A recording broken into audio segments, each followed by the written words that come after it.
Hello ছোট বন্ধুরা, আজ আমি তোমাদের যে গল্পটা বলবো তার নাম প্রতিভা। চলো তাহলে গল্পটা শুরু করা যাক। ওহে ছোট বন্ধুরা, শোনো, আজ বলবো অপু নামের এক ছেলের গল্প। পড়াশোনায় তার নম্বর ছিল বড্ড কম।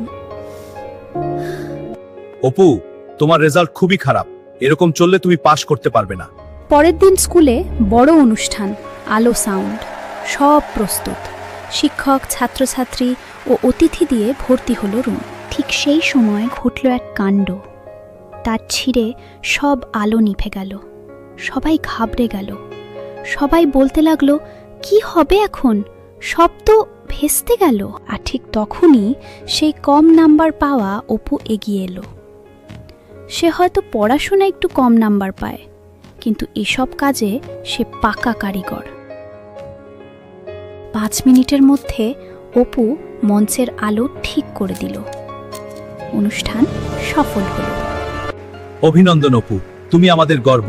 ধন্যবাদ স্যার। তোমার এই সাফল্য আমাদের সকলকে অনুপ্রাণিত করেছে। সেই দিন কেউ অপুর খারাপ মার্কশিট নিয়ে কথা বলেনি। সবাই কেবল তার কাজ আর তার কাজের প্রতি ভালোবাসাকে মনে রেখেছে।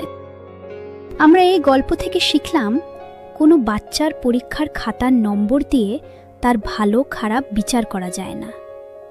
নম্বর শুধু একটি সংখ্যা, কিন্তু প্রতিটি শিশুর ভেতরে আছে অসীম সম্ভাবনা, স্বপ্ন আর আলাদা প্রতিভা।